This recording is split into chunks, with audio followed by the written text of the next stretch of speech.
I'm Susie Schuster sitting in for Rich Eisen while he is in Indianapolis getting ready to run his 40. That will happen on Monday. First, I guess some guys will work out. I'm just saying it's not just about Rich, although, I don't know, Coach It's really Rick, all about It really Rich. is, right? Yeah. On this show, anyway. Well. I mean, there he is. That's the Rich Eisen show.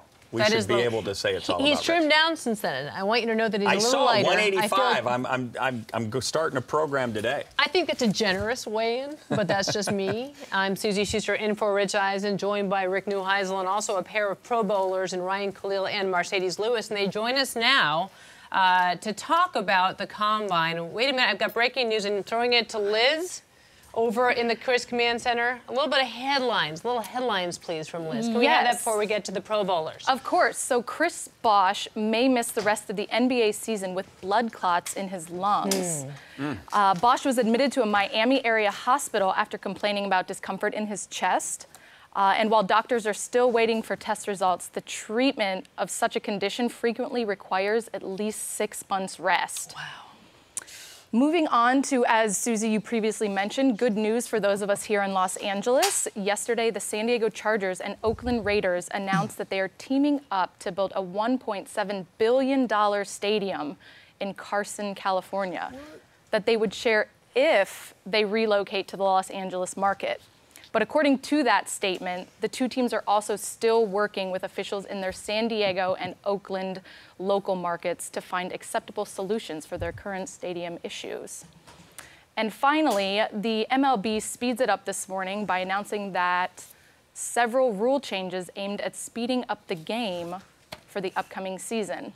The new rules mandate that managers must stay in the dugout during replay challenges, hitters must keep 1 foot in the batter's box during at-bats, a prompt return to the play after commercial breaks, and finally, pitching changes are now timed. Good Lord. Enough. My goodness, Don Zimmer is rolling in his grave somewhere. I don't like these rule changes. Hi, Coach Rick Neuheisel. If you're a baseball fan, you like all the conversation that goes on. Ridiculous. You know, when you listen to Vin Scully, I was out with the Italian restaurant last night, ordered the ravioli, ball one. You know, you just kind of, you hear the story as it just unravels. Why are we hurrying through a baseball game? You guys baseball fans? No, not at all. You want more time to think about it? Nope. This is the Rich Eisen Show. I want to do a quick reset here. Please call us 844-204-RICH. You can have questions for Coach Rick Neuheisel. We'll even let you in if you want to ask these guys a question. And Ryan Kalil and Mercedes Lewis, we want to talk to you guys because you have both been through this before. Mercedes, let me start with you. What is the strangest question you were asked at the Combine? I mean, I don't really consider it strange, but it was a time where I was sitting at a big table with all the different tight end coaches, and one of them were like, well, you know, I followed your career, and, I think you're a great player, but I heard you don't like the cold. I heard you're just a Southern California guy that when it starts to rain or if it gets cold, you disappear. And I just asked him to show me the film of that, but I think that was the one question that made me feel like, oh, man, I think they're just checking my temperature to see how I will react.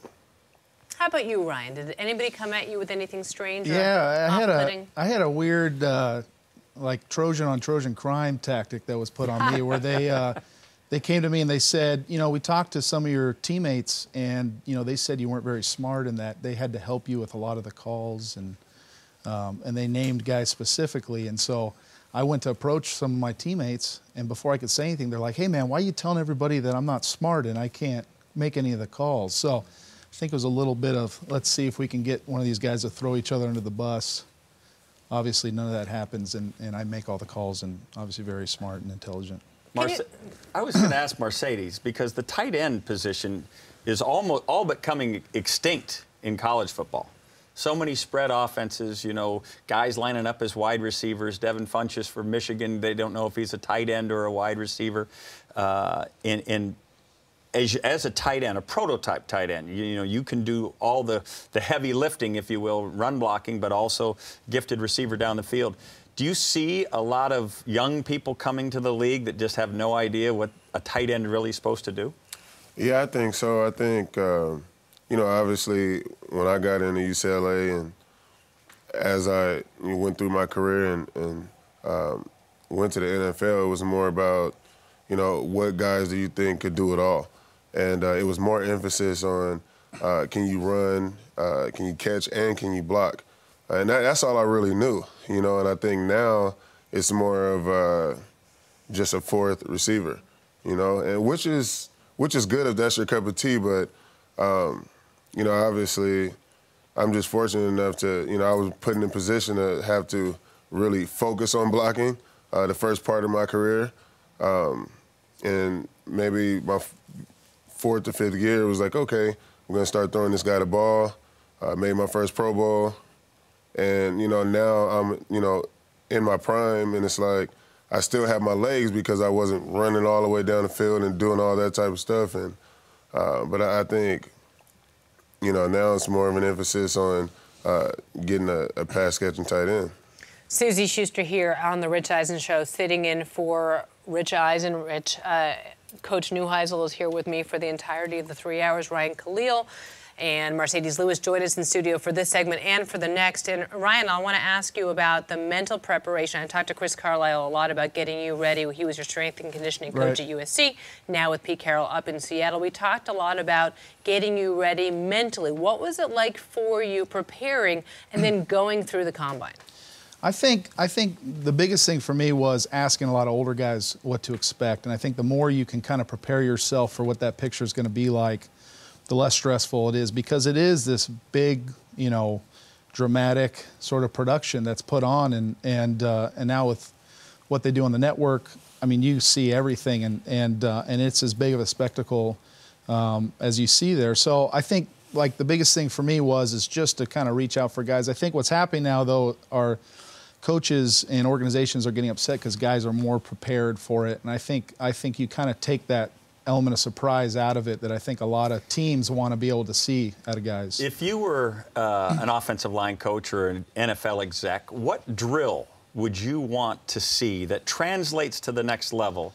If you were putting guys through their paces, what would be the one thing you'd want to see from your offensive line? I think definitely all the lateral movement stuff. That's a big part of our position, and you know, the 40 is whatever, the bench is whatever.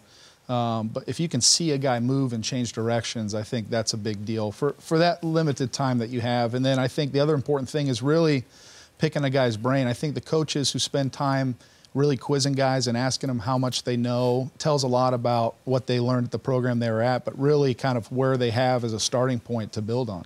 And what about you, Mercedes?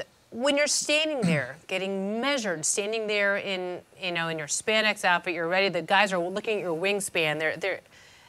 You're poking and prodding. They're measuring. They're X-raying. What is it like for you?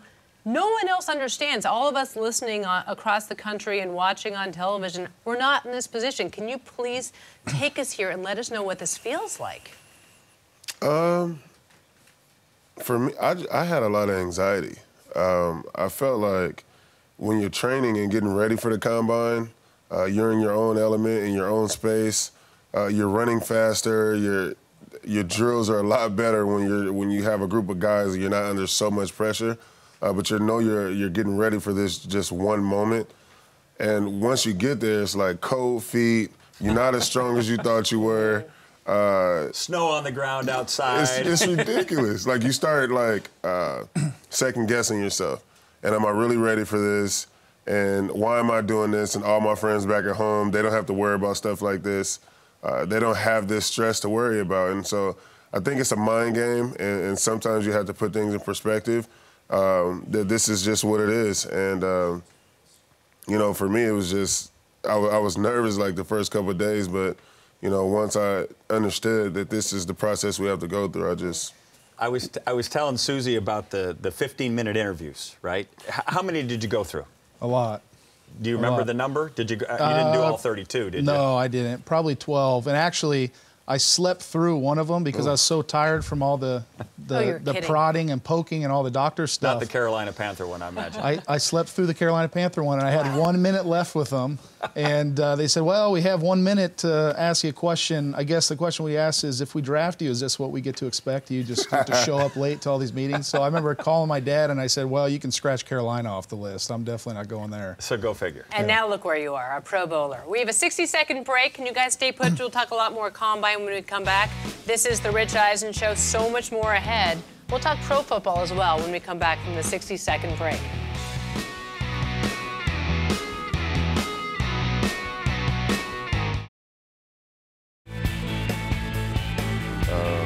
My meeting with them was Susie super Schuster fast. here on the Rich Eisen Show, in with Ryan Kalil with Mercedes Lewis. They are joining us in studio as I sit here for the 3 hours with Coach Rick Neuheisel, and we're talking about the Combine. Obviously, as we speak, the offensive linemen are out there running drills, doing their 10s and 40s and what have you.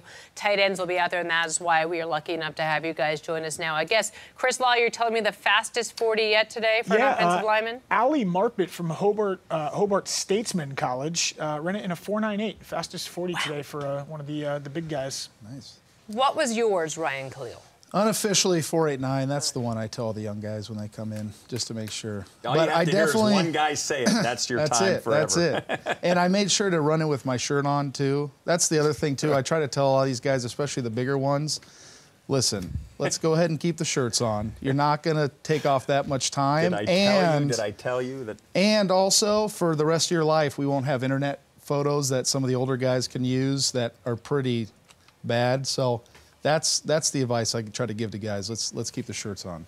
Mercedes, what was yours? 4.7.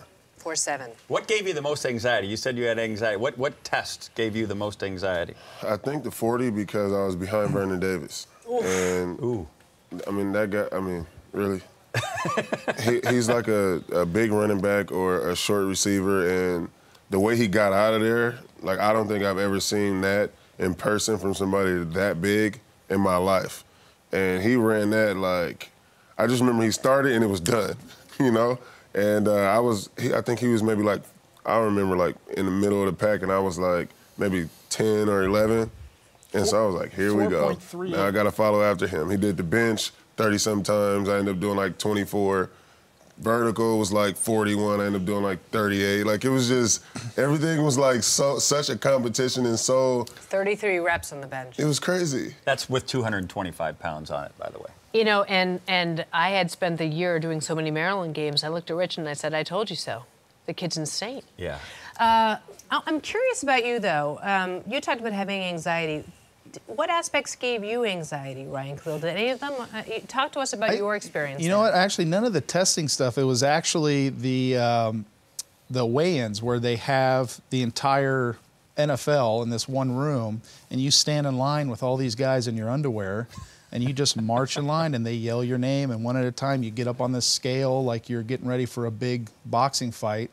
They announce your weight, and that was the most nerve-wracking, especially for me, because everybody, the big knock on me was he wasn't very big. He's an undersized guy. So how did you put on extra weight for I it? did. So I finished SC close to 290, and then training up to the Combine, I put on like 8 pounds, and I was trying so hard to get over that 300 mark. I mean, everything I could do. And so even right before that weigh-in, I had my buddy who went to the store, and he got me like 2 jugs of water, and I just downed as much water as I could.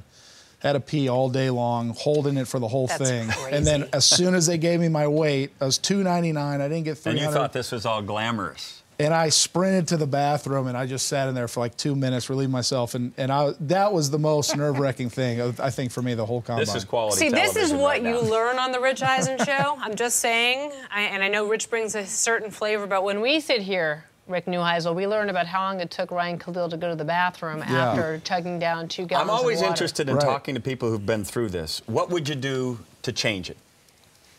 What would you eliminate? What would you add? What do you think would be fair to the kids going through it? We know what he eliminated, but that's a whole different Well, we heard the situation. elimination story, exactly. You know, I think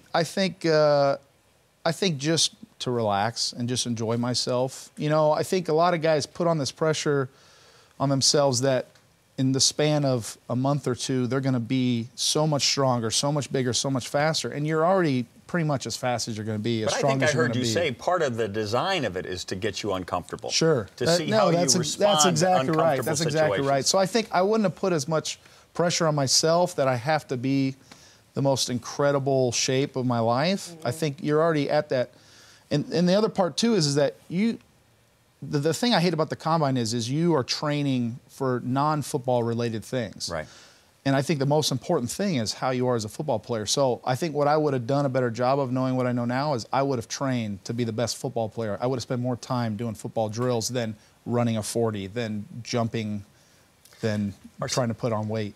Mercedes, how much different was your pro day, where they came and watched you at UCLA? How much different was that than what you did at the Combine? How different were your numbers? My pro day was pretty much right on. I mean, our field there at the time was a little different. It was a grass, and the hills in it, like the little divots in it, were different. But I may have ran a little bit faster. My lift was a little better. But at that time, my routes were a little sharper. Like, I felt better because that's where I practiced at, you know. And so it was good to be able to go back and, you know, whatever doubts that I left in whatever coaches or scouts' mind, I think that I made up a lot of ground for that, you know, back at school. Susie Schuster, Rick Neuheisel in for Rich Eisen, Mercedes Lewis, and Ryan Kalil join us as well. And I'm curious about your take on Brett Hundley, Mercedes. What do you see in him? We don't hear that much. Everyone's talking Mariota and Winston, but he's an exceptional quarterback in his own right. He is, and, you know, one of the things I really like about him is his willingness to want to learn. I remember I went to UCLA a couple times, and this one Coach Neuheisel was there, and this is when Anthony Barr was there, and he was playing tight end before they moved him over to the defensive side. But Hundley is an athlete. He's a good guy. You know, he was friends with my sister, so I got a chance to, like, meet him and actually speak to him. His ability on the field, I mean, I don't think he's reached his potential yet. And, you know, it may be a little different for me because I got some insight at UCLA, so I'm able to talk to some of, you know, the coaches up there about him. But, you know, I'm interested to see what he does at the pro level. Obviously, you know, some of the questions are, oh, can he read defenses? Can he recognize this? Can he do that? It's all going to depend on what type of offense he gets in, what type of quarterback coach he has. Is he really going to work with the quarterback and kind of tailor something to him? Is he going to get drafted to a team that already has an established quarterback? So I think those are, like, the different variables that are going to depend on, you know, his success early. And how about you, Ryan? We'll talk a little bit about Leonard Williams. Steve Sarkisian, the head coach of USC, will join us on Monday on the phone, although I'm trying to weasel to get him here in studio. What do you see in this kid? Oh, I think the appeal of him is just his versatility. He can play inside, he can play defensive end, and he's just an incredible physical specimen. I think, you know, it's not the SEC, I know that. It's the Pac-12, so a lot of people have knocks on that. But he has 20-something sacks, and you don't have to take that, Ryan. I know. Well, I'm in the heart of the SEC, so I have to hear it on a daily basis during the season. Although I did love this season how it panned out because of that.